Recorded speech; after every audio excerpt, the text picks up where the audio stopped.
Have you ever wanted to jump into German but weren't sure where to start? Well, today we're ditching the boring grammar books and heading straight into the heart of a German home, the kitchen, or as they say, die Küche. We're going to learn some super useful everyday words in a way that'll actually make them stick. Let's get going. Okay, so I want you to forget that you're watching this. Instead, imagine you're opening a door and stepping right into a kitchen in, say, Berlin or Munich. We're about to take a little guided tour, and by the end, you'll know exactly what to call some of the most common things you see. Sound good? First things first, let's tackle the big stuff. You know, the heavy hitters, the main appliances you absolutely can't live without. Okay, think about it. It's that big box you open about 20 times a day looking for a snack. Any ideas what that might be called? In German, it's der Kühlschrank. Let's break that down.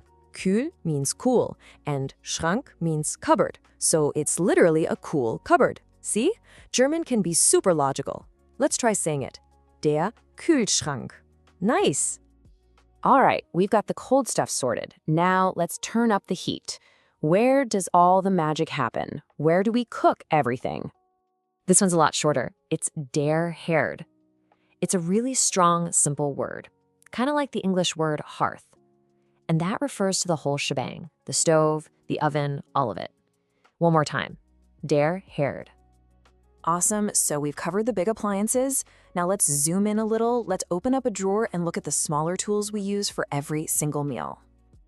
We're talking about the absolute essentials here, that classic trio you find at every single place setting. You can probably picture them right now, can't you?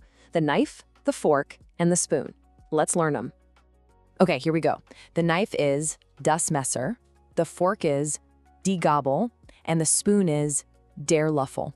Now, did you notice that each one has a different little word in front of it? Das, die, and der. Hold that thought, because it's about to make a lot of sense. And here's why those little words are so important. In German, every noun has a gender, masculine, feminine, or neuter. Now don't panic, there's often no rhyme or reason to it. The best way to handle this, trust me, is to just learn that little word as part of the main word. So it's not just Kühlschrank, it's der Kühlschrank. It's not just Gabel, it's die Gabel. If you make that a habit right from the start, you're going to make your life so much easier down the road. Okay, so you've just learned 5 new words. That's amazing, but how do we get you to sound less like you're reading them and more like you're actually speaking German? Well, I'm about to share my absolute favorite trick for pronunciation. It's a game changer, and it's called shadowing. The concept is so simple, but it is incredibly effective. Instead of listening and then repeating, you try to speak at the exact same time as the native speaker. It's like you become their vocal shadow. You're not just copying the word, you're copying the music, the rhythm, the whole vibe of the language. So the key here, the really important part, is step 2. You don't wait for me to finish. The goal is to say the word right along with me. It trains your mouth and your ears to work together in a totally new way.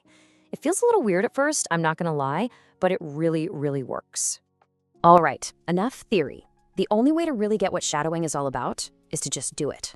So we're gonna run through our 5 new kitchen words one more time, but this time I want you to try and say them right along with me.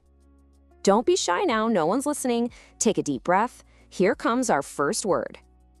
Okay, say it with me. Ready? Der Kühlschrank. And the next one. Together now, der Herd. Here we go. Let's say it. Das Messer. All right, next up, with me, die Gabel. And for our last one, let's do it.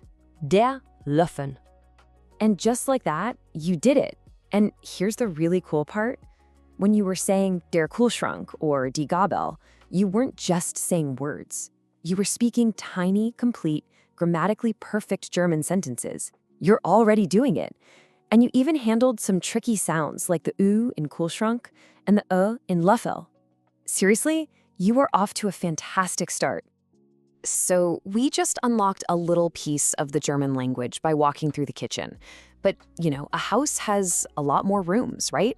The living room, the bathroom, the bedroom, and every single one is filled with new words just waiting for us. So the real question is, where should we go next? Something to think about. Until then, keep up the great work.